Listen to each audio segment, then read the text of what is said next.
Hello everyone, welcome. My name is Neil Hamashiani and I'll be helping with facilitating today's webinar. Today's webinar is titled Social Media for Improved Operations and is part of the Adventures in Crowdsourcing EDC5 webinar series. This webinar is sponsored by the Federal Highway Administration and hosted by the National Operations Center of Excellence, or NOCO. Just a quick reminder, if you don't know, at NOCO we offer resources to support the transportation system management and operations communities. So at the bottom right side of the screen, there is a pod called Useful Links box. You can browse through those links for useful resources and news. Now I'll cover a few logistics for today's webinar. We are recording this webinar, and the recording along with the presentation slides will be available through the on-demand learning section of our website. All the attendee phones are on listen-only mode by default, but we'd like you to stay engaged by using the question discussion pod for any comments and questions. We have a Q&A session at the end of the webinar. So please, during the webinar, as questions come to your mind, just put them in the question discussion pod. At the end of the webinar, each question will be read out loud by the moderator and our presenters will answer each question. So that's all I had, and with that, I'll hand it over to James Collier to start us off. James? Great, thank you. Can you hear me okay, Nilo? Yes, I can. Okay. Thank you, Nilo, and for helping set this up, and thank you to NOCO for hosting this webinar. I'm James Collier with the Federal Highway Administration Office of Operations, and this is our 7th installment for the Adventures in Crowdsourcing webinar series. And our topic today is on the use of social media and how it can be used to improve transportation operations.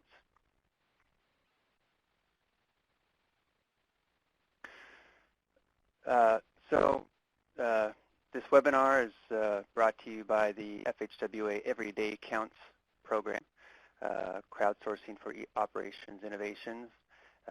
Everyday Counts, also known as EDC. We're in round 5 right now, and I'll talk a little bit more about that at the end. But really our goal with the Crowdsourcing for Operations Innovation is to help state and local agencies begin using or improve the use of crowdsourced data to operate the transportation system better.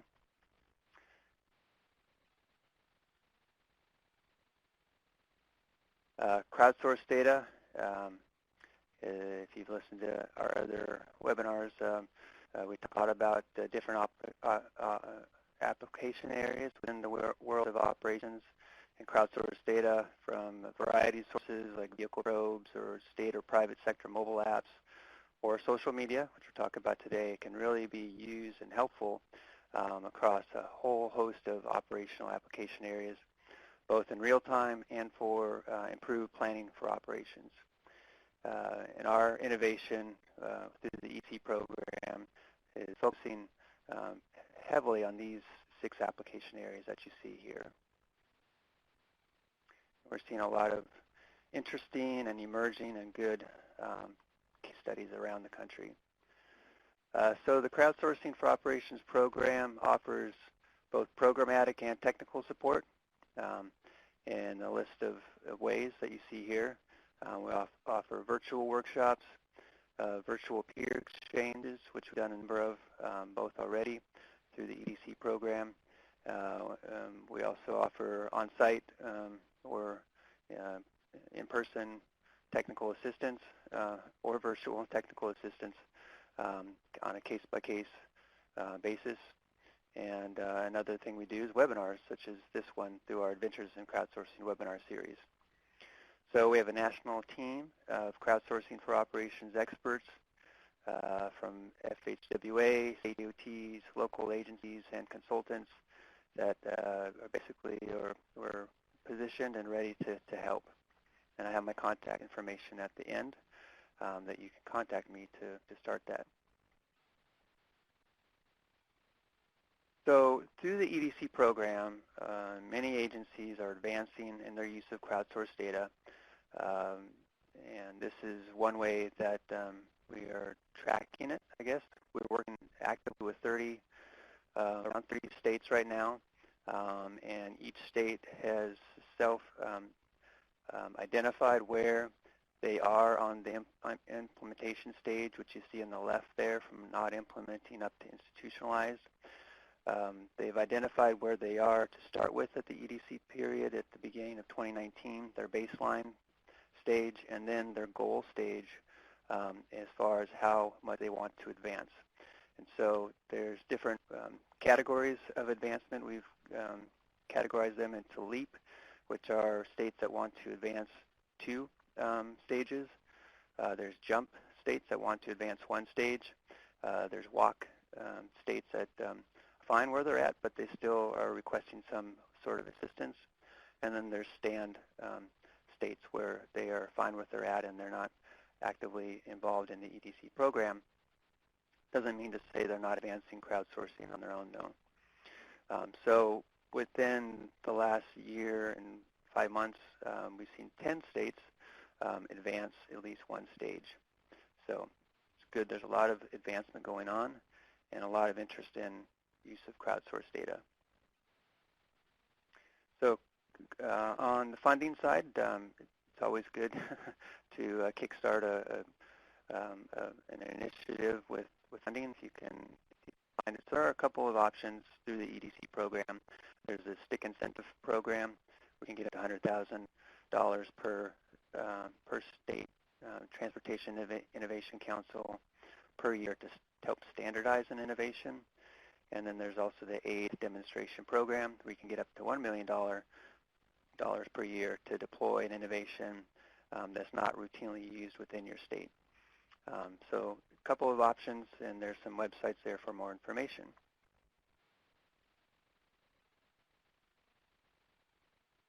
So getting to our speakers today and our agenda, as I mentioned, today we're focused primarily on social media and how it can be used to improve operations, and our experts today include Ivan, Lisa, Tracy, and Sinclair. So, and this is the order that they'll be speaking. Ivan Lichtenstein is Media Liaison for the Georgia 511 Travel Information Program. He makes aware of traffic incidents via social media, and Ivan also engages in community outreach to help raise awareness regarding Georgia DOT and Georgia 511 initiatives and safe driving strategies. After that will be Lisa Miller. Lisa is Utah DOT's Traveler Information Manager and Public Information Officer for the Traffic Management Division. She's also the Outreach and Growth Manager for UDOT's new Transportation Technology Group, which focuses on connected and autonomous vehicles and other new technologies. Lisa is also one of our experts on our national crowdsourcing team. And then next up will be Tracy Bramble. She's the Social Media Content Manager for the Iowa DOT, managing the Facebook and Twitter accounts and the Transportation Matters for Iowa blog. Tracy also administers public relations campaigns and plans regional and national events co-sponsored by the Iowa DOT. And then co-presenting with Tracy is Sinclair Stoll, a traffic management systems engineer in Iowa's Traffic Operations Division. And then Sinclair previously served as a travel information program engineer overseeing CARS, 511, and ATIS projects. So as far as questions, be sure to ask questions for our presenters as you think of them in the chat box. We'll do our best to have time at the end to have a Q&A session. But please, as you think of a question, don't save it to the very end. Just go ahead and type it in the chat box. Before we begin with Ivan, we've got one simple question for our audience. So go ahead, Nilo. Okay, so specific to TMC or Traffic Management Center operations, what social media platforms do you routinely use? And you can go ahead and check all that apply. And we know that most, if not all, state DOTs and a lot of city DOTs use social media, but not every agency uses social media to improve operations. So we're interested in hearing from you today, how you use it in terms of your operational capabilities. So a lot good. Twitter seems to be the leading platform. Facebook is as well, is always popular. Instagram, a little bit less so, but definitely some usage there. Okay, we probably got enough good responses there. So thank you for answering that. We can go ahead and close that, Nilo. And with that, I'm going to go ahead and turn it over to Ivan. Thank you. Thank you very much. So, yeah, so like James said, I am the media liaison for Georgia 511 Travel Information Services in the state of Georgia. And like I said, part of my responsibility is creating and raising awareness for Georgia 511 at outreach events and also on our social media channels, which are both Facebook and Twitter. So just to give you a little brief history on what Georgia 511 is. So the 511 service is set up for all of the states as a free service for traveling motorists for assistance or needs. And with us, we occupy the entire state, and we have units working in the Metro Atlanta area, our HERO units, which assist travelers on the road in Metro Atlanta, and also outside the Metro Atlanta areas, we have CHAMP as well. So those are all dispatched through our Transportation Management Center for any accident or incidents.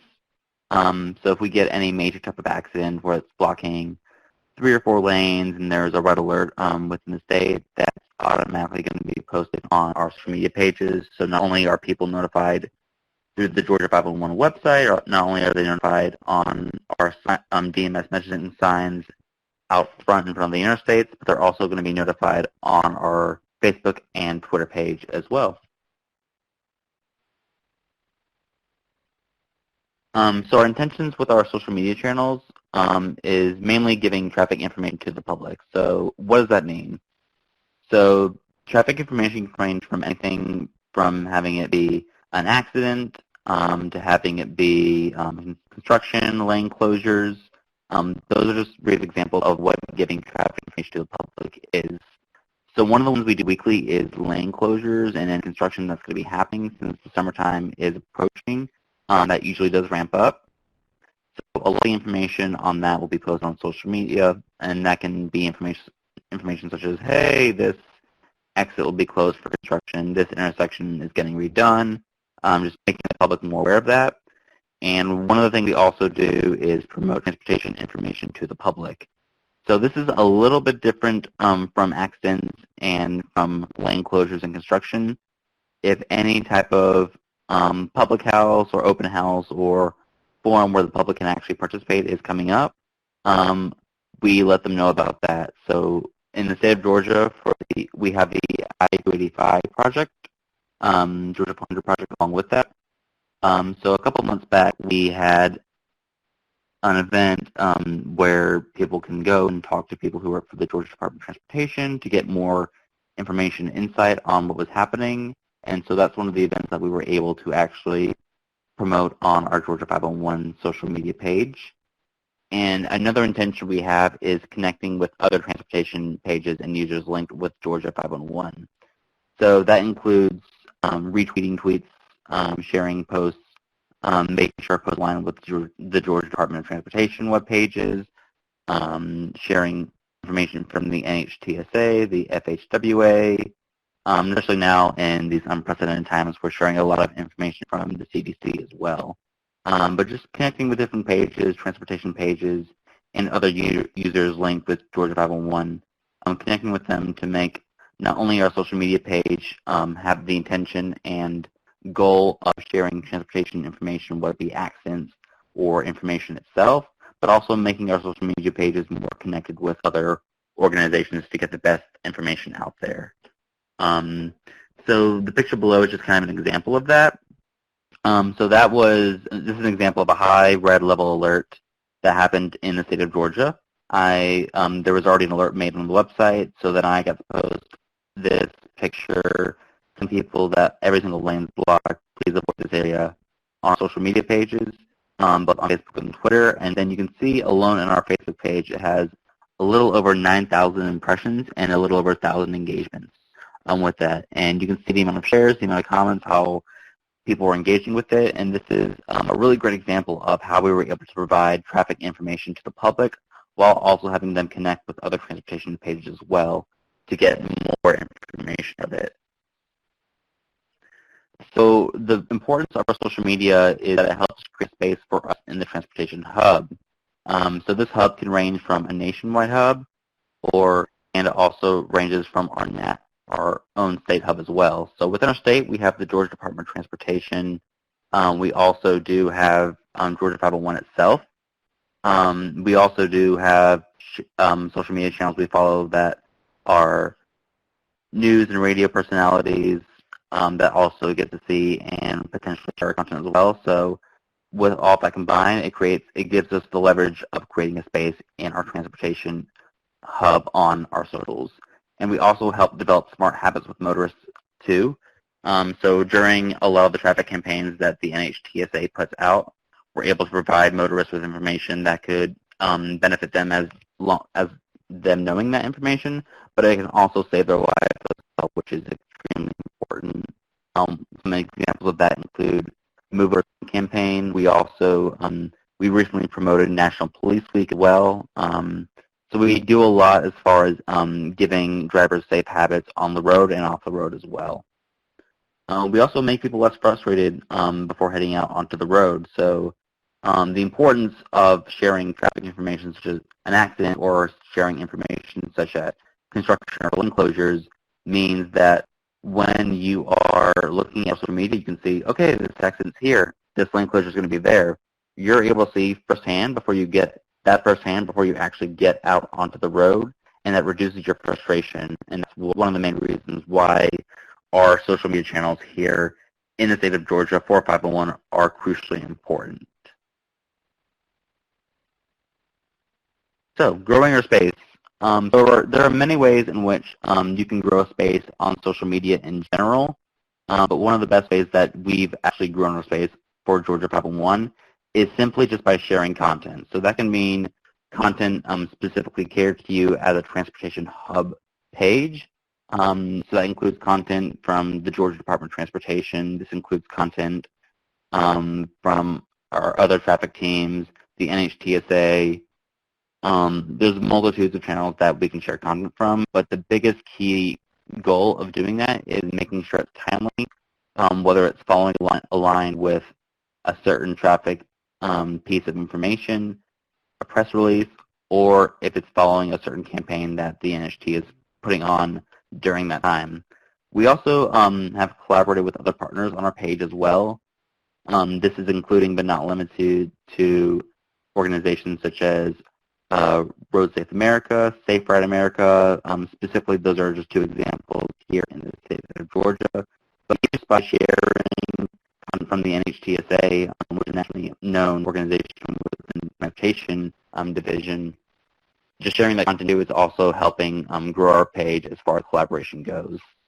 And that leads into traffic campaigns. So normally when the NHTSA puts out traffic campaigns, they have to go on for the most part a week, but there are some month-long campaigns that Georgia 501 has also been a part of as well. And I've always wanted to seek out those campaigns and always trying my best to be a part of them because not only is it important to our users to know this information, but it's also important for us to also grow our space across Facebook and Twitter. And tying that all in together, you want to make sure, we made sure we were also posting engaging content while also still maintaining the professionalism of the page. So the bottom right-hand picture is a picture that grabs attention. You want to notice.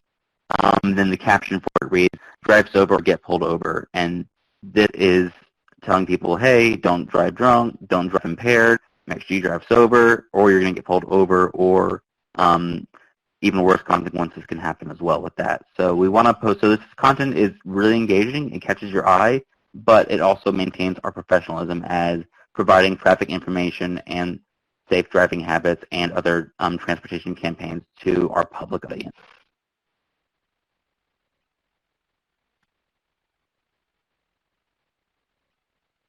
So one of the really cool things that I've gotten to do is a lot of outreach events. So with our outreach events, we've gone to driving schools, we've gone to colleges, we've gone to other organizations trying to have people recruit people if they want to work for Georgia 511. We've also just put our name out simply there as well. So this was at Georgia State University. I went there with 511 gear. I went there specifically to promote 511, but also promote the traffic campaign we had coming out at the time, which was the Move Over law. So we went to Georgia State. We talked to people about the law. We had pamphlets going out, and that's a normal thing we do. But one of the things we wanted to do, or I wanted to do, was promote this on our Georgia 511 page as well, because for anyone that's not at Georgia State or is even looking at our page out of state, for example, they can see, hey, Georgia 511 is doing a lot for this campaign, and they're doing a lot in person too. And you can see the interaction between not only just as a page, but also the human interaction as well, just by this picture alone. People are interacting, they're smiling, and it looks great on our social media pages. And so from there, people know what we're doing outside the social spectrum as well, even though we're posting this on our social media channels. And we posted outreach events on social media to make the public aware of what we're entirely doing as a whole.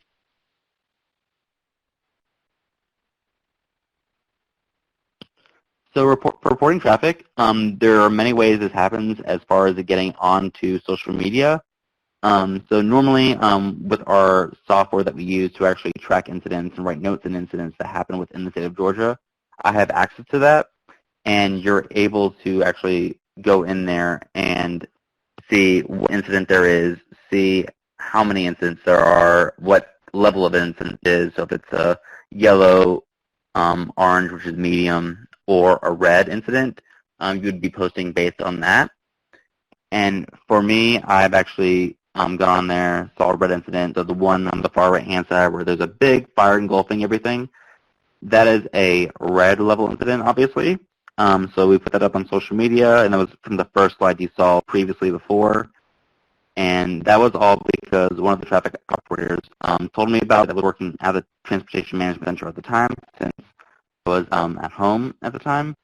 And he sent me the picture. I got onto our social media, posted it, put the caption telling people where it was, and that's how that happened. And then for the one on the left-hand side was me actually working that day at the Transportation Management Center. I saw that incident on our software, got a screen cap of the camera where the incident was taking place, uploaded that onto our social media page, and then typed in the caption telling people where it was, whether they should avoid the area or not, or expect delays. So that's how that works as far as reporting a high-level traffic incident on interstates. And we always, as we report traffic, we always make sure we report and post pictures to high-level incidents. And the reason being is that if it's a low-level incident, people can still pass by. There's not going to be a delay or anything. But for a lot of our high-level incidents, either all lanes will be blocked, and then excuse me, either all lanes will be blocked, or there'll be only one lane open, which causes a huge delay in traffic. And we always make sure to update traffic incidents as they are happening in real time, just like the actual service itself. So once all lanes are blocked, I would write out all lanes are blocked. But maybe after 10, 20, 30 minutes or so, when a couple lanes become clear and people are able to actually commute at a reasonable time and a reasonable rate, I would say lanes have opened up, expect delays or don't expect delays depending on what the incident is.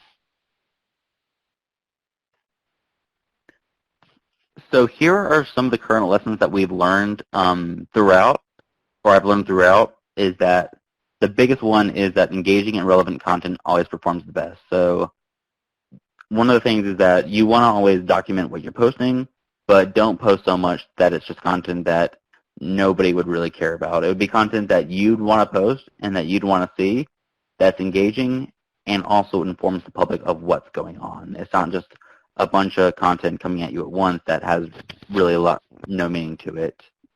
You always want to make sure there's meaning and there's engagement and there's informing going on in the content. And also understanding our landscape and audience has been one of the biggest things for Georgia 511, and that can be the demographics for how old your average audience is on Twitter and Facebook, what types of content do they engage in, and I've been able to pull up reports on softwares such as Hootsuite and Keyhole to see what has been the most engaging content within the past month, within the past week, today, and then from that information just post more content based off of that. They're also our audience is also really responsive to traffic alerts and timely posts as well. So for a majority of the most engaging content, it comes from our traffic incidents. Those high alert posts get a lot of engagement. The big one with the fire engulfing the car, that got a lot of engagement as well, alerting people about that, and timely. So you want to make sure your posts are timely, whether it's with a campaign or whether it's with an actual accident that's happening on the road. You don't want to post something that's about 30 minutes late or even 20 minutes late, because by the time you post it, that traffic incident can already be cleared. Or if you post a campaign that already passed by, other transportation social media channels may not even want to engage in your content because they've already done that. Or if you post it too early, they may not be ready to engage in that yet. And one of the biggest things that's affected how we do our social media is COVID-19. So with COVID-19, I had to talk with GDOT, and we had a whole sheet saying that we have to make our content on our social media space a little bit more low-key now, and at the time, this was about 2 or 3 months ago, so I guess this was around the time when a lot of people were working remotely. So we shared a lot of content from the CDC. We shared a lot of content from public health agencies, and we just made sure on our own end to tell people, hey, this is what we're doing. Georgia 511 is still working for you. Our operators are all working remotely. So if you are an essential worker and you need to travel somewhere for your job and something happens, you can still call 511. That was one of the biggest things we wanted people to know. So we posted content that was low-key, but also made sure we told people we're still working if you ever need us. There's a huge significant lack of outreach photos just because a lot of people aren't going out, or no one was going out at the time, and there weren't a lot of outreach events. And retweeting, again, we retweeted shared posts from the CDC and health officials, and reiterating this again, we let people know that we're essential, and we're still essential and working for the state as a whole. So that's it. Once again, my name is Ivan Lichtenstein. I serve as the media liaison for Georgia 511 Travel Information. If you ever need to reach me, I recommend my cell phone and my email, since my work phone is at work and I'm working remotely. But yeah, if you have any questions, comments, concerns, feel free to write comments. Send me an email if you want. Give me a call. I greatly appreciate it. Thank you. Great. Thank you, Ivan, for a great presentation and showing how Georgia 511 uses social media. So as Ivan said, just go ahead, type in a question in the chat pod if you got one for him, or feel free to contact him offline and his contact information there. So Neela, let's go ahead and bring up the next poll question. And this one is specific to traffic management center operations. We're interested in what percentage of your staff's effort is designated managing social media within your agency's TMC function. So the options are, the first one is actually a typo. It should say we do not have staff responsible for social media in the TMC, that first one. So if you don't have staff responsible, then that would be the first option. And then a couple percentages, 0 to 24% of an FTE, 25 to 50% of individual work, 50 to 75%, and then we have a full FTE.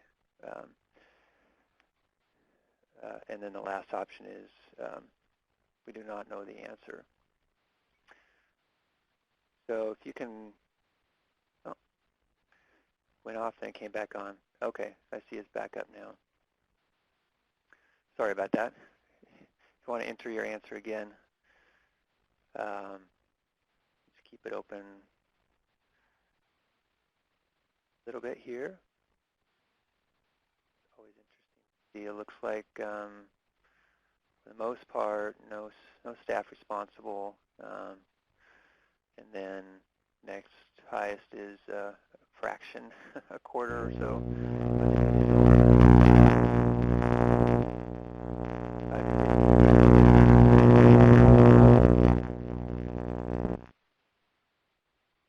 And if you say they have a full FTE, so that's encouraging.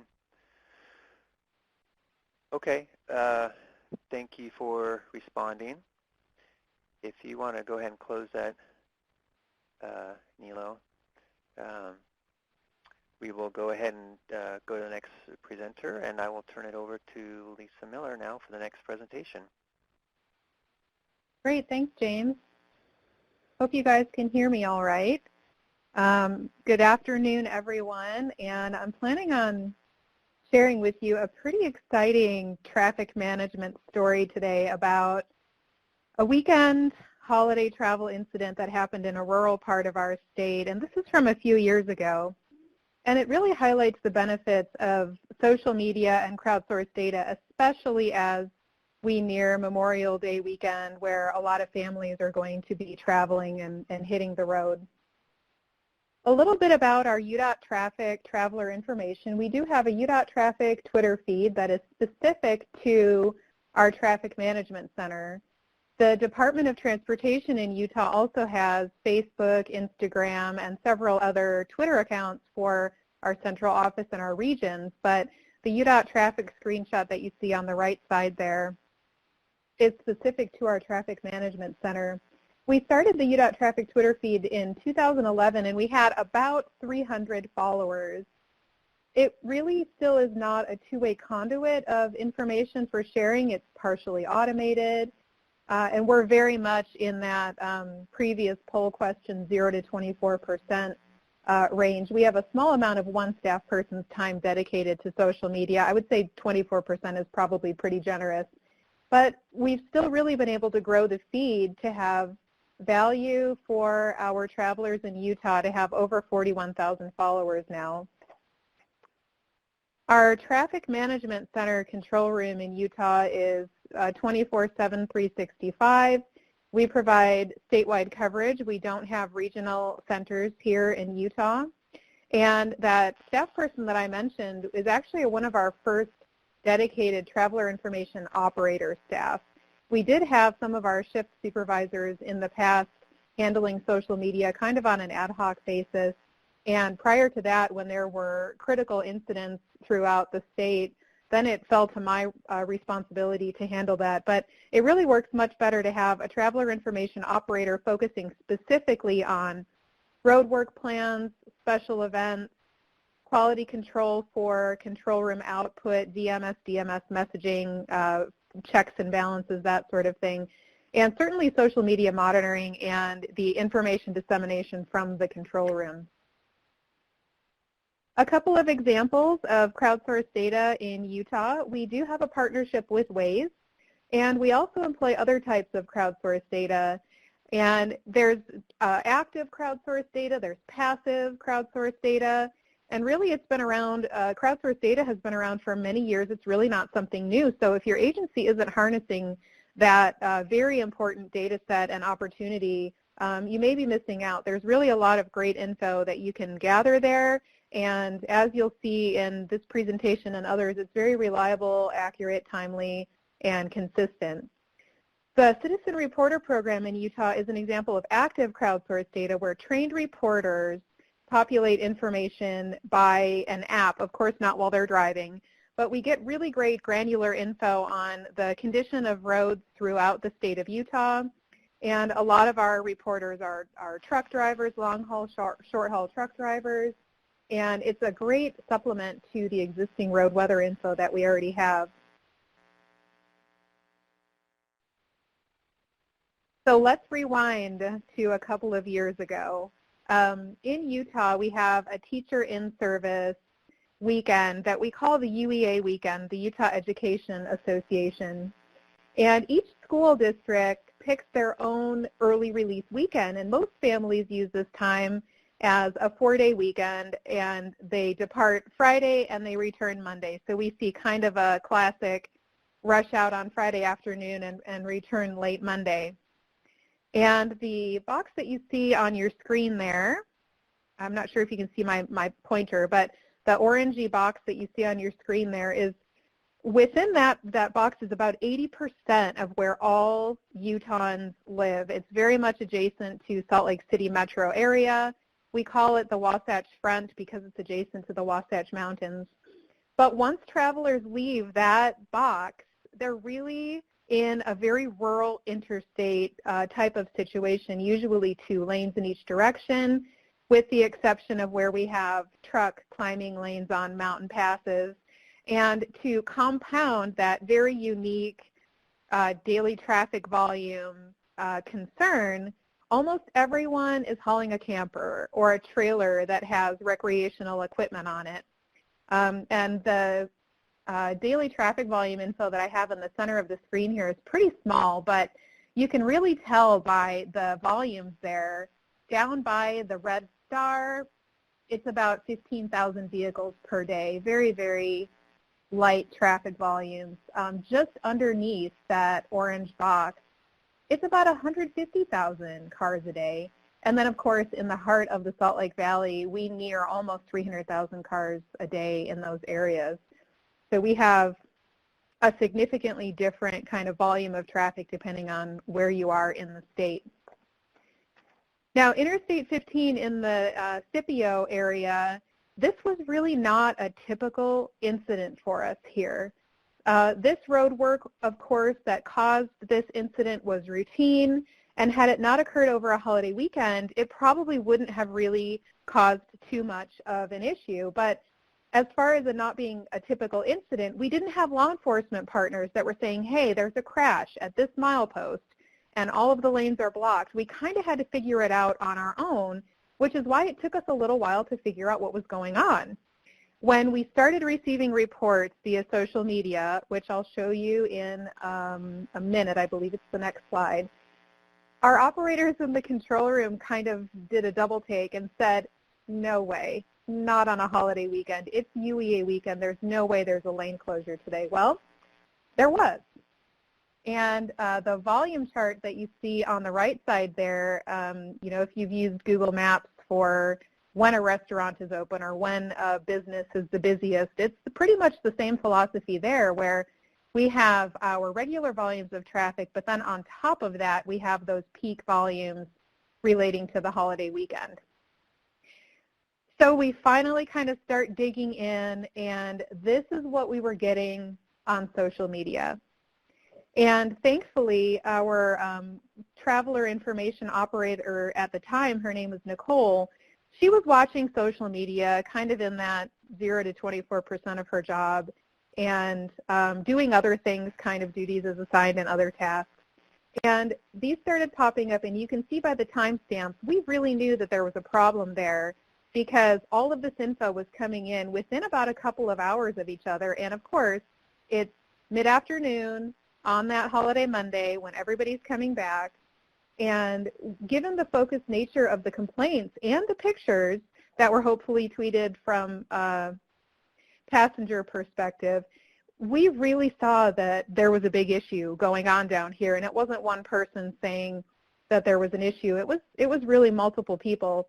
And people are reporting their frustration, but they're also reporting their observations of not only safety concerns, but really holding UDOT accountable, asking us, hey, what the heck? Why is there a lane closure when there's, quote unquote, no work going on? There was pavement curing going on, but of course that looks much different to kind of an untrained eye and the traveling public. What they're seeing is, well, what they're seeing is red, but what they're seeing in front of them on the roadway is really a problem that they think should not be an issue. It should be something mitigated, and what they're seeing and what they are complaining about is essentially poor planning on UDOT's part. So what happened was, I mentioned before that each school district picks their own UEA weekend, and in this region of the state, it's our UDOT Region 3, Their UEA weekend was not this same weekend. Theirs was the week before or the week after, and all of these maintenance folks said, hey, it's going to be a great day to go out and do paving. Everybody's back home because UEA weekend was last weekend. Let's go out there on Monday and get this work done. Well, the crews pulled the closure as soon as we figured out in the control room that there was a major issue going on. But of course, the damage was already done. There were secondary crashes, there was major delay, and of course, major public backlash, which is why we took the opportunity to be very focused in our public involvement response. We took the opportunity after this incident to refresh our messaging to the media about peak travel demand for holiday travel, reminding folks that really if 150,000 vehicles all hauling trailers leave at noon on Friday and come back at 2 p.m. on Monday, it's really not going to maximize our roadway network. And we had to do that, of course, very delicately because we don't want to add insult to injury and tell our traveling public, well, hey, if you guys planned better, you know, the freeway system would work better. So certainly not our point there. But we did learn some very valuable lessons here. Number one, our value of social media was a huge lesson learned. I mean, we would have probably not have found out about this for, I would guess, several hours. By the time the traffic volumes were backing up, we would have had people probably calling 911 and saying, there's a big problem down here, there's going to be a bad crash, what's happening? And we probably would have found out about it through typical law enforcement channels. But internal coordination, a very good reminder of resources, and a very good recommendation for all of our director level staff within our regions to really require their employees to check for special events or holiday travel statewide before they plan events like this. The value, certainly not only a presence on social media, but the value of monitoring, using monitoring software or personnel to be very reactive in real time when something like this goes on.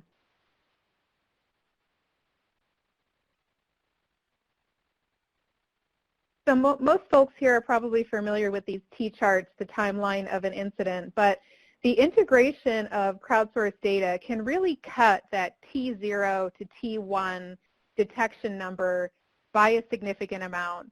And when you're talking crowdsourced data, of course, it can be Waze, it could be social media, Twitter, Facebook, but we're also embarking on a data ecosystem project in Utah as well as a fiber sensing project in Utah where we're going to be using our statewide fiber backbone network to be able to give us second by second, if not millisecond data that can come back to tell us about crashes in rural areas. And we're really looking for that connected vehicle data to really refine the time block of an incident. So overall, this outcome really could have been much different. UDOT was already kind of in the hot seat, and if it had taken us longer to detect and verify, you know, there could have been additional secondary crashes, which leads to a major safety concern on your roadways. And as transportation professionals, it's really important for us to use all of the tools at our disposal to ensure safe roads, good mobility, and in my completely unbiased opinion, I think social media and crowdsourced data is a really great way to do that. So if you have any questions, please type them in the chat box. And James, I believe we have another poll. Yes, we do. So let's go ahead and pull that up, Nilo. And thank you, Lisa, for the great presentation and really a good reminder that social media is a great way not only to send out, push information to travelers, but also as a source of information for gathering where hotspots are and crashes and detecting congestion hotspots in a way that maybe you can help improve response times. So thank you, Lisa. So here's our next poll question. Just go ahead and read it. In what ways does your agency use Twitter? So this one's specific to Twitter. You can go ahead and check all that apply there. If your agency does something unique, you can hit the other box and type it in the chat pod as well. So looks like it's pretty evenly distributed here between top 3 or 4 answers: lane closures, work zone, crash information, planned special events, safe driving announcements, public safety announcements. So good, lots of diverse uses for giving people information via Twitter. So, okay, thank you for answering that. You can go ahead and close that one, Nilo. And at this point, we'll just go ahead and roll into our next presentation, a tag team between Sinclair and Tracy from Iowa DOT. Thanks, James. This is Tracy, and I'm going to start off our Iowa DOT part of this presentation with an overview of what we do in Iowa. We use two main platforms for our operations-based social media. There are Twitter and Facebook, and as you see, we have them split out by region and also by metro area on Twitter, and then just by region on Facebook, and they do interconnect. And Sinclair will go into more detail about how that all works on the automated side. But as my part, I run the Iowa DOT Facebook and Twitter accounts, the manual posting to those, and also the motor vehicle enforcement and traffic incident management pages, which also feed into our crowdsourced data for operations. So here's a little glimpse of our numbers for Twitter and Facebook. On the Iowa DOT side, that's our main channel, and so that's the one we work the most, so that obviously has the highest number of followers and fans. Our motor vehicle enforcement page for Facebook has really taken off in the last 2 years or so. Truckers really like that page, and they interact very heavily with our enforcement page manager for that. And we just started our traffic incident management page about a year ago, and that is gaining momentum. It's more geared toward the professionals who work on TIM issues. It's not really a public page, but I wanted to throw it in there just to let you know what we've got. So for content, and I haven't heard anyone mention this yet, but whether or not to pay to boost your posts to increase your reach, Sinclair and I wanted to hit a little bit just real quickly on this question because it's something that gets a lot of play. If you listen to some of the pundits, if you go out and do some research on social media, you'll hear, especially on Facebook, that if you do not boost your posts and pay to have them, the reach expanded, that you won't get much reach. And honestly, if your content is good, what we found is if you boost posts, you actually hurt your reach. So that's just a little lesson learned from us. That said, if you don't already have a good base and good content, Facebook ads are cheap. It can be targeted to geographic areas or special audiences. So they are a good way to build an audience if you don't already have one. So that was just a little aside as far as paid versus organic content. So Twitter, I'm going to get back into our actual platforms. Twitter is the platform that we use the most to just push information. The majority of our 511 handles are automated information that pulls right from our cars into Twitter, and we do have it formatted so it's in a somewhat conversational tone, and it also links to directly back to our 511 page. So if you notice, our demographics for Twitter skew a little bit heavier to the male side, and also a little bit to that younger male, 35 to 44, I call them younger anyway. And so that's another way we can tailor our content is when we know what our audience is, as Ivan said earlier. So here are some of the numbers on Twitter. Again, I said that most of our engagement actually comes on Facebook, not on Twitter, although our engagement is really growing on our Twitter pages. With about 20,000 posts last year, our engagement was up, or was actually, was up to 261,000 people either liked or commented or shared one of our tweets. That's up 41% from the year before. And if you look at the very bottom, the engagement rate of 1.2%, while that is down year over year, if you do the research online, a good engagement rate for Twitter is a 0.09%. So we're still pretty happy with that 1.2% engagement rate, even though it seems a little bit low, and it is down from the year before. So on Facebook, here's our demographic as we skew on the 9 pages that have operations content. It does skew a little bit towards women and a little bit towards older women. So we can use that information to gear some content towards that age group and that demographic. So our 9 Facebook pages with operations content, here's some of the numbers with that. We are having some significant growth within Facebook. A lot of that can be attributed to our motor vehicle enforcement page. If you look on their engagement rate, in the last column, they're up 15.6%. A good Facebook engagement rate is 3.6%.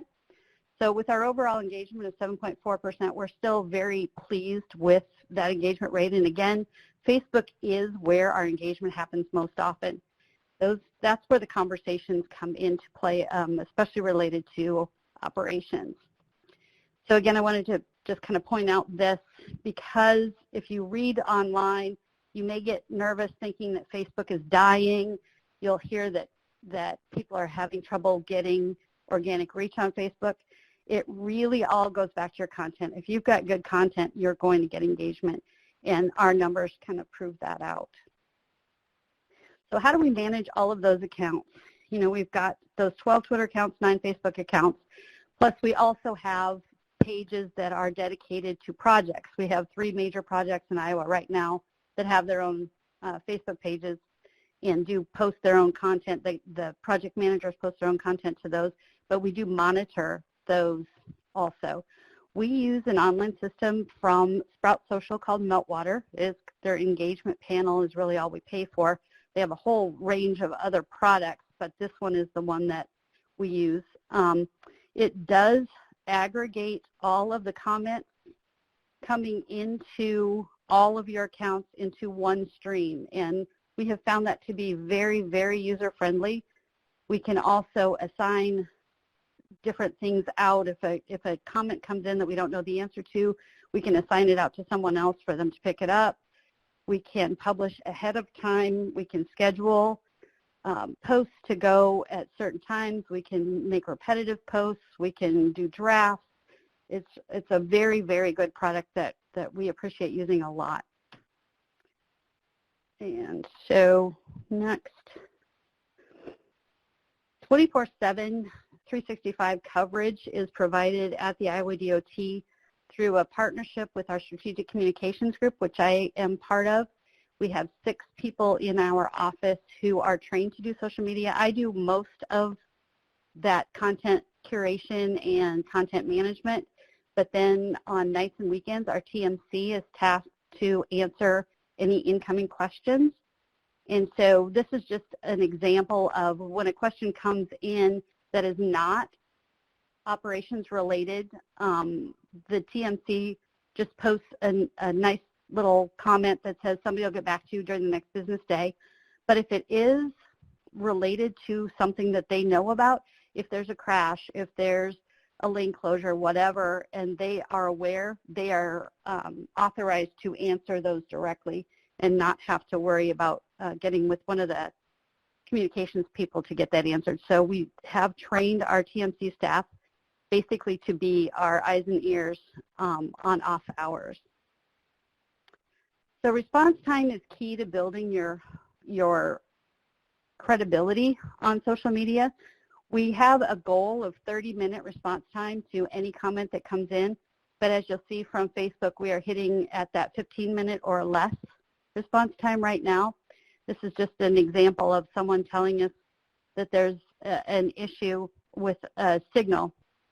And even though that isn't, Iowa DOT doesn't handle the signals, we make sure that they know we heard them and that we're going to take care of that for them.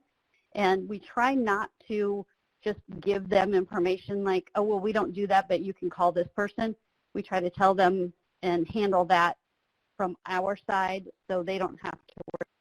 They've already done their part by letting us know.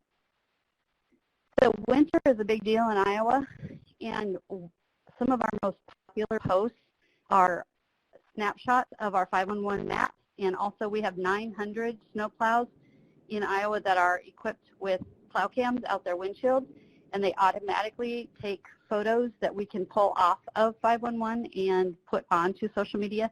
These are manual posts. They're not done automated, but so I try to do them about every 2 hours during a snowstorm and give people a snapshot. But what it also does is give people the opportunity to go out and search for their own information. This is a statewide snapshot, but if someone is down in southwest Iowa where there's pink roads and tow bands, they can go and drill down much more deeply into that and figure out what's going on. So the crowdsourcing part of this is actually our snowplow drivers, which they don't have to do anything. They don't have to touch anything. It's all automated for those images to come through.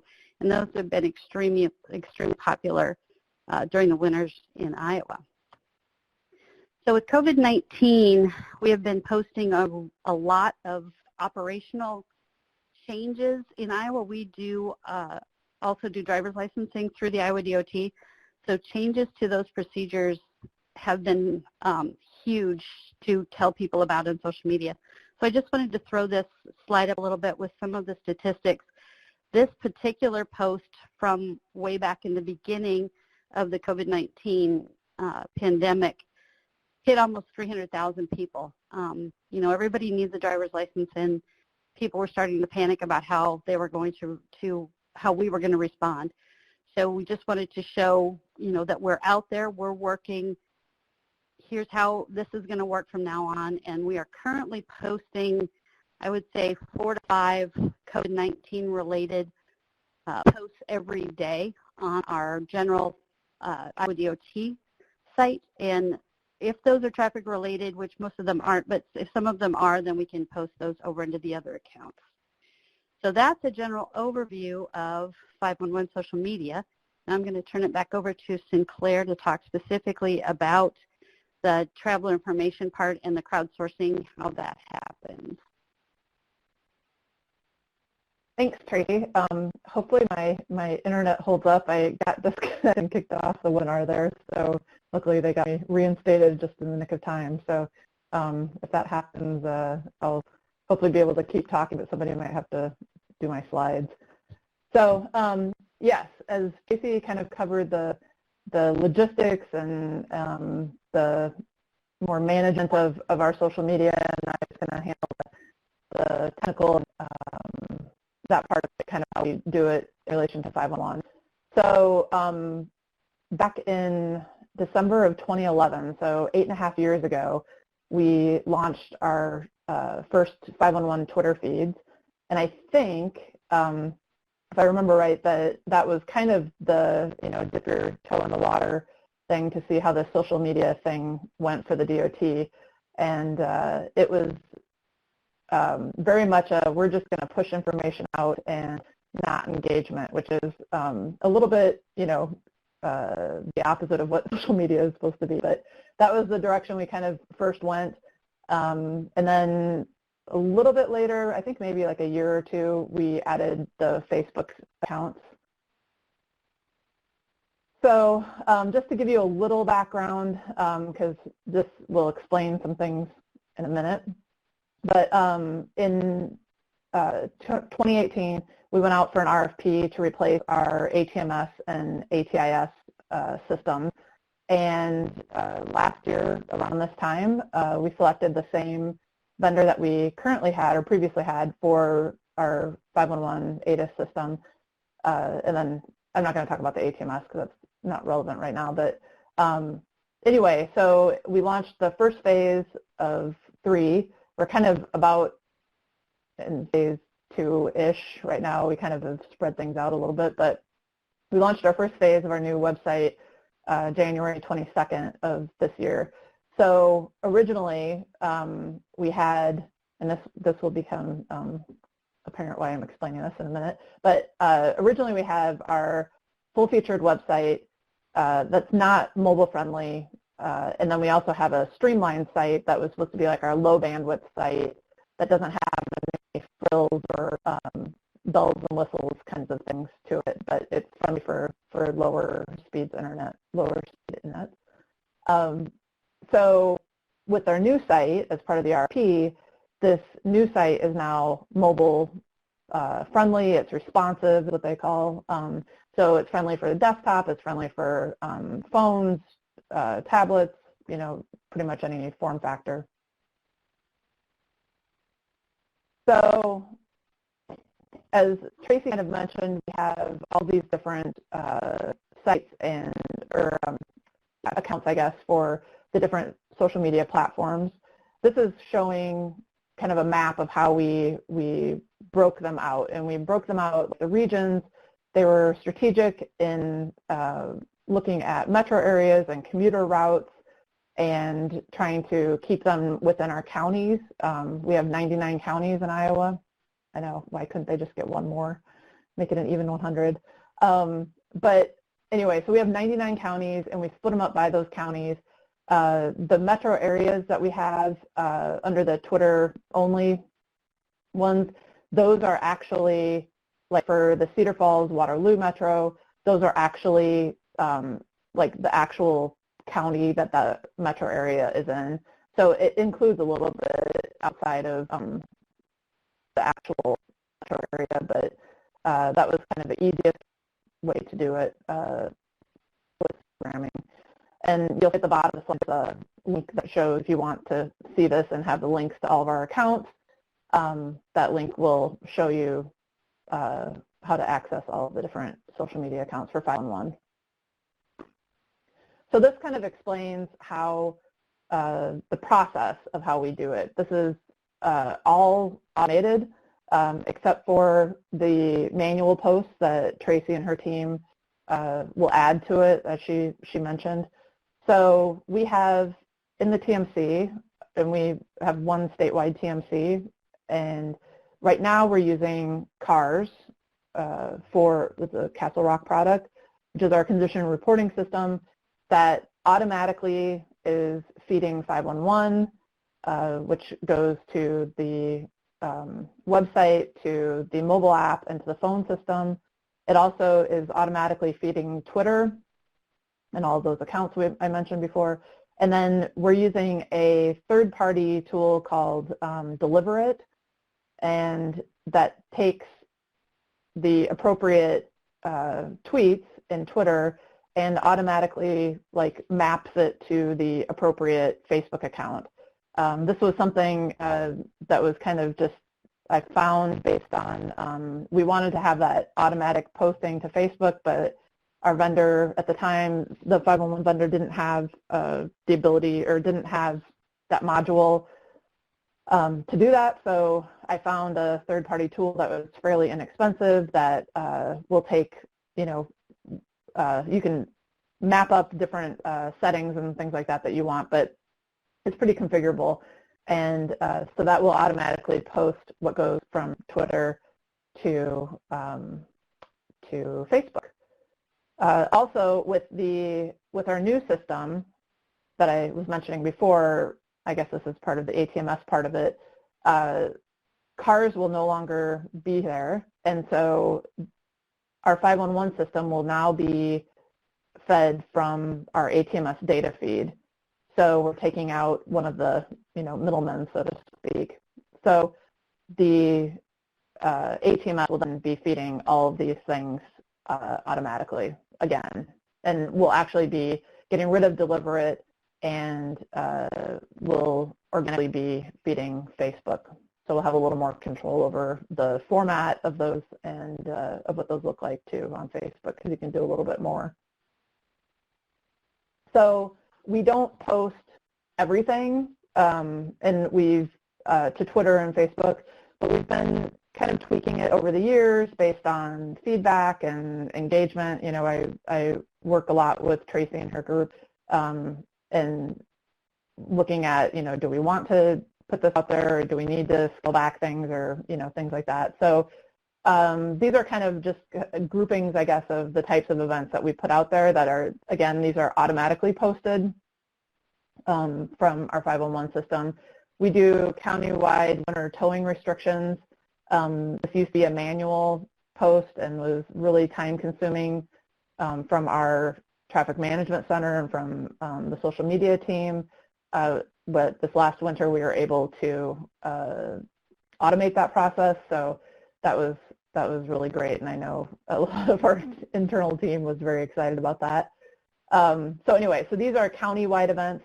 One of the things I want to point out is that all of our tweets and posts all have links, hyperlinks, the shortened URLs in them that take you directly to that specific event. So it's not just taking you to our 511 website, but actually to that specific event. So I think that's super important, and that was something I was very adamant about in our new system and the requirements, because I think that's important, because you can only put, whatever, how many characters, I'm losing track, keep changing, but whatever, in Twitter. And so, by having that, there's so much more information you can get by having that link in there.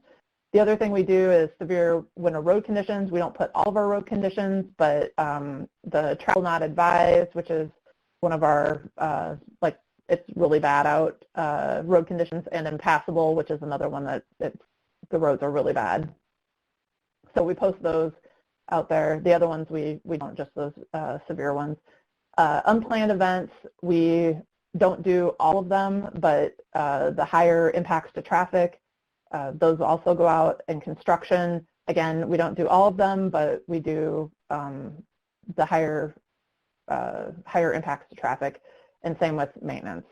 And maintenance, there aren't a ton of them, but when we have these examples on lower left tweet, the slow-moving tractor maintenance vehicles. So I tried to put examples of each one of these in the order that was in the bulleted list, so you can kind of see what types of events we're doing. So this is what I was talking about. So each event has a direct link. So this is the same event on Twitter and Facebook, and the Facebook one is via Deliverate. One of the things I was finding, you'll notice one of the differences is where it says has details here. That was something I was finding, was that people were asking questions that if they would just click the link, they could find out that information.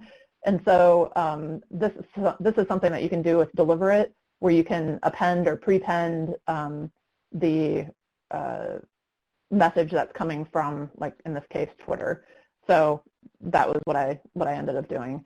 And then it goes to the same source, which in this case is a streamlined version, because they had to be mobile friendly because of the possibility of social media being used, on your phone.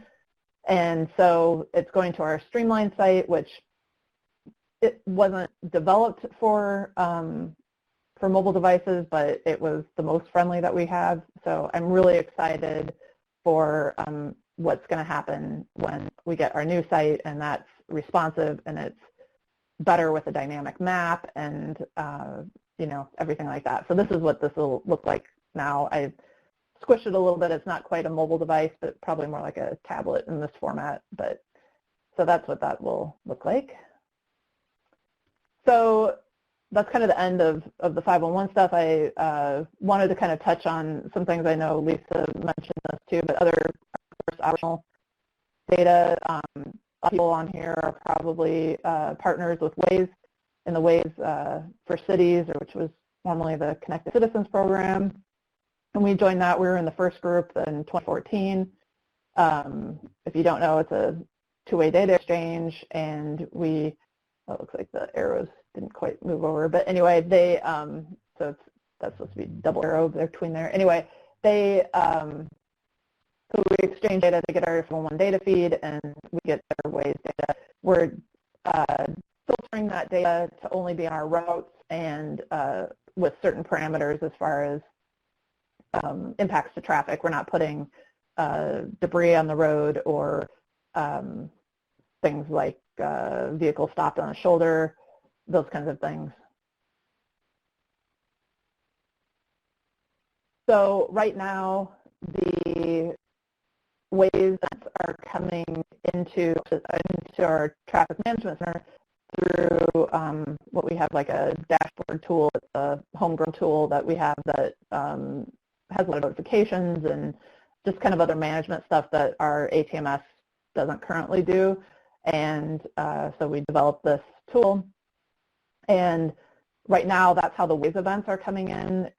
With our new ATMS, the Waze events will be converted into the ATMS software. So that'll be a nice thing, I think, for the TSC, and it'll make managing events a little bit easier. But I thought this was interesting. So this is a graph for the last, well, I guess like since May of 2019, so it's about a year. So this is the source of the initial notification of events. And I was really surprised because I hadn't checked in on this for maybe a couple of years, and they had gone up quite a bit. Originally, it was in the like 10 to 12% range you're seeing, and then all of a sudden, I don't know, I'm not sure what's happened, but we had quite an increase in the percent that Waze became the initial notification. And we're still at a pretty high percentage, I think, that around 20%. So I think that goes to show. I mean, that was my original intent, was being able to fill that gap of how we get more information, and that's in areas that we don't have cameras or detectors or whatever, and that's with social media too. It's not just us pushing that information out, but we get situational awareness and information from those people that are engaging with us, and I think that that's really helpful for highly rural states to be able to fill in that gap where you don't have eyes or sensors on the road. So anyway, I just thought that was pretty amazing to see that it's always in like the top 3 for the initial sources of notification. And then on 511, as I mentioned, we do put Waze events on 511, but they are, I did everything to make it apparent that these are not verified DOT events. In the header here, you'll see it says citizen update. That is reported by the Waze app. And the other ones say that they're from the DOT, Iowa DOT, like if they're a DOT event. And then they also have their own layer as Waze reports. So, and here are the different icons and stuff that we have for the Waze events. So I tried to make it really apparent that these are different. And I remember being in a charrette with maybe some of you that are on the call today several years ago, and I swore I was never going to put these on 511 because they're not verified, but we talked through it some more and felt like it was something that would benefit the traveling public, and so we did end up doing it with those caveats of making it a parent-guarantee event. And then one more thing is, I know Lisa had mentioned about the winter road condition reporting, and that they have it so that the citizens can do the reports to help them have better awareness of what people are seeing. And we tried that back in, we launched it in November of 2014.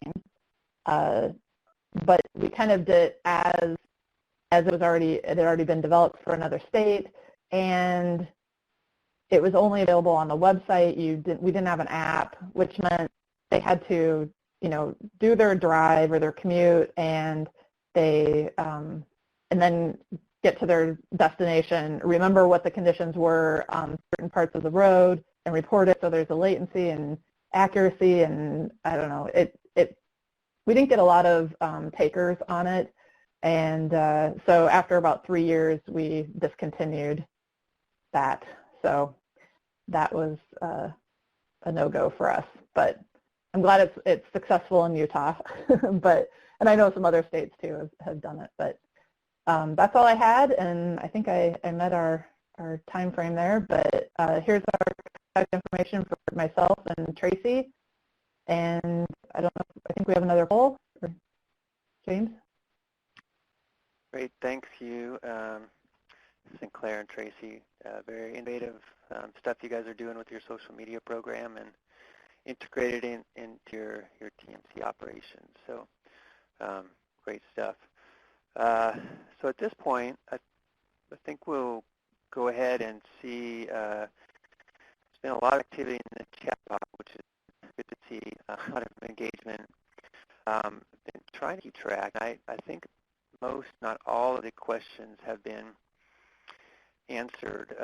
One that I'm not quite sure, maybe Sinclair you did answer directly, but you mentioned the new ATIS system coming, and so there was a specific question about who your vendor is for that. Did you actually mention that?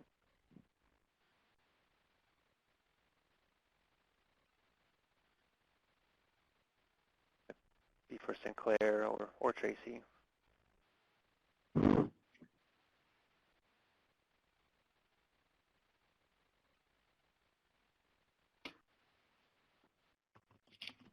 guys might be on mute if you're talking. Okay. Can you hear me now? Yes. Okay, sorry. Again, I'm having technical issues. I'm sorry. New system, which we have launched now, as well as the old system, we're in parallel until we get everything totally launched. That's with Castle Rock, and I did mention that, I think. Okay, great. Thank you.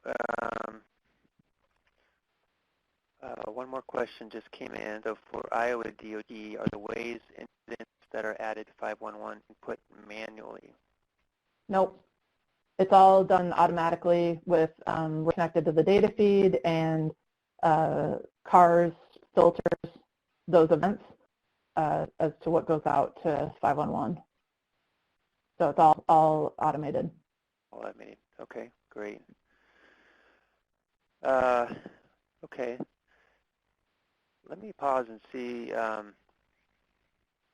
think all of the questions were answered at this point.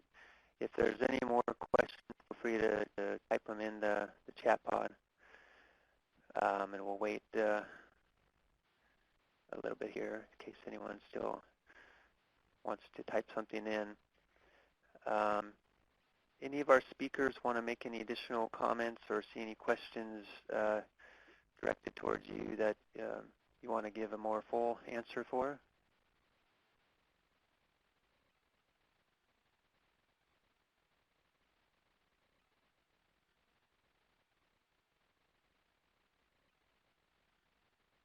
Okay, I'll take that as a no. Another question came in. Ebony Green, how do you handle overnight comments, requests, and engagement? I'm assuming it's for Tracy and Sinclair. Tracy, do you want to answer or do you want me to? I can take it. Yes. So our TMC does after hours, so they answer on nights and weekends, holidays, you know, any of those kinds of things. They have kind of a standard reply of, you know, if it's not really traffic related, that they will, you know, because we get a lot of those that aren't necessarily traffic related, you know, like a driver's license or can I haul this kind of trailer kind of thing. And they say that they'll get back to them, you know, on the next business day or something like that. And James, this is Lisa. In Utah, we get around some of the challenges that Sinclair just mentioned by having a very specific Twitter feed just for our traffic management division. It certainly doesn't eliminate all of those questions about where can I get a car seat safety check or are you hiring right now, but it really brings those kinds of questions and comments to our main central office feed and our Facebook. But We do have the ability for our overnight shift supervisors to be able to tweet out very relevant info, and when we say relevant, we're talking full closure for multiple hours situation where there's a very dramatic update. Our operators and our shift supervisors are pretty busy with a lot of other things, so they do have the ability to update, but by and large, for the most part, they don't interact with it a whole lot, but they can for emergency type of situations. Okay. Great. Thanks. Thanks, Lisa, for chiming in on that one too. So let's see, Vaishali, you were referencing a question earlier about a TMC responding to questions during certain periods. I think that was Dan Taylor's question, and I think Tracy answered that one. If there's more follow-up needed, feel free to type it in, Dan. Another question that came in from Donna, how do you automate your feeds, internal IT or consultants? And then a follow-up to that is, do you engage any consultants in this process besides platform vendors? Who was that for? Do you know? Or Donna, maybe you can clarify. Yeah, if you want to maybe start, Sinclair and Tracy. I'm not sure the automate your feeds. I'm not sure what that means. I mean, I know what it means, but I'm not sure what. I mean, we have data feeds from coming from Waze that's integrated into our system with our IT, and we have a embedded consultant that does some of that integration into our dashboard that I mentioned that the TMC uses. And then our 511 vendor, Castle Rock, does all of the other stuff that does the filtering and all that to social media and 511. Okay, and it looks like Donna clarified she'd like to hear from everyone, so I don't know if Lisa or Ivan want to chime in on this question, how do you automate your feeds with internal IT or consultant support? Sure. Yeah, this is Lisa from this is Lisa from Utah. We have an in-house contractor that's just kind of a general IT contractor that helps us with projects related to our ATMS system, of which our ATIS is part of that, our traveler information system. And we have a center-to-center feed that is built on typical data feed standards, which I'm not an IT person and I can into detail there, but I can certainly connect you to the right people if you're interested in more info. But we have that center-to-center data feed that's really available to anyone that is interested in using it, whether it's a consultant that's looking to get traffic signal info or someone that's really interested in traffic management and wants to make their own website with camera images, or certainly Waze and INRIX and your data, things like that, that want to get info on road closures and crashes and road weather events and stuff like that. So we use our center-to-center feed pretty regularly for a lot of different data output, but especially for traveler info and this crowdsourced data. Yeah, and I was going to kind of go off of Lisa, and that's pretty much almost like what it's used for, just for different pictures that consultants and IT use. We have our own IT at our Transportation Management Center, but for just like Lisa's example of like using pictures for a transportation website, we have feeds that are available to the public, cameras on our 511 website that people can view and see for traffic information, and that's also in relation to the topic crowdsourced as well. I hope that answers your question. Great. Thanks, Lisa and Evan, for chiming in on that one. Another question that came in from Kenneth Perrine, how accurate do you find Waze crowdsourced information? So maybe that might be for Sinclair. You were talking about that towards the end of your presentation. Well, I mean, the fact that it's in our top 3 for sources of initial notification, I'd say it's pretty high. I mean, there are some that you get, cases, people, reporting things just to get points, kind of thing, the gamification part of Waze. But I think that's pretty rare. But yeah, because all of those for the initial notifications, those are all verified events. So I think for Iowa at least, we have good Wazers. It's good to have good Wazers, not bad Wazers. Yeah. I don't know, Lisa, do you guys have Waze too, don't you?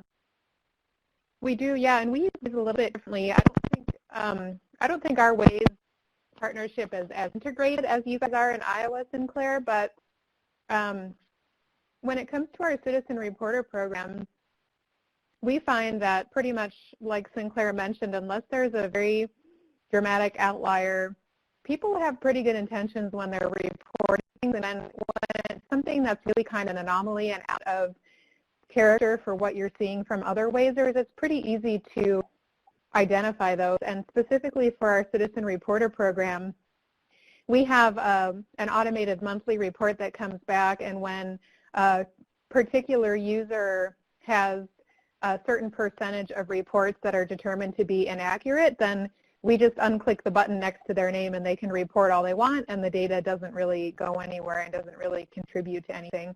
But we use Waze data primarily for verifying what's going on in rural areas through an email that we get from the Waze for Cities or the Connected Citizens portal. So it's working out pretty well. Okay, great. Thanks. Good answers. Rod just added a comment. Thank you for the report out and share here. It's helpful to catch a rapid snapshot. Nicely done. So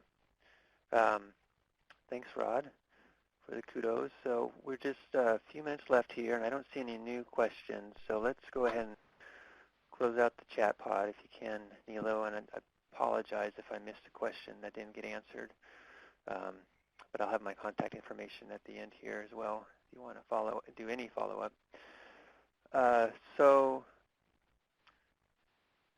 have one or two quick wrap-up slides here. And there was a couple questions about downloading and making the recordings available, and I think that was answered in the chat pod. There is a slide. I don't see it anymore. There's a download pod as well for downloading the presentations. They'll also be available on this website you see here, transportationops.org, EDC5. All of our webinar series, and crowdsourcing webinar series recordings and presentations are available for download. You see a list there of the webinars that we've already sponsored and NOCO has graciously hosted. And so if any of those topics are of interest to you and you didn't attend those webinars, feel free to go to that website and watch the recording. So I want to, again, just thank our presenters, Ivan, Lisa, Tracy, and Sinclair. Good job. Thank you for taking the time to present today. I want to thank Nilo from the National Operations Center of Excellence for hosting this, and also by Shali Shah, who's worked behind the scenes to help us organize this and get everything set up. So thank you to all of you, and thank you to the participants for listening today. So one last poll question, and this is more just type it in the chat pod, or you can answer it here. So are there any other topics you'd like to see in future installments of the Adventures in Crowdsourcing webinar series? We would love to hear from you, and we will be taking a break in June from the webinar series after doing 7 months in a row. But we'll plan to be back in July for more webinars in this series. So want to make them as customized to your needs as possible. So thank you for whoever typed in WorkZone data sharing standard. We've seen other interest on WorkZone management as a topic, so stay tuned for that. Let's go ahead and close that, Nilo, and if anyone else thinks of anything else, you can just go ahead and type it in the chat pod, just because we are right at time here. So in closing, there's my contact information, James Collier, my co-lead on the crowdsourcing innovation, Paul Joden as well. And on behalf of the Adventures in Crowdsourcing webinar series, we want to thank you for attending, and I hope everyone has a great rest of your day.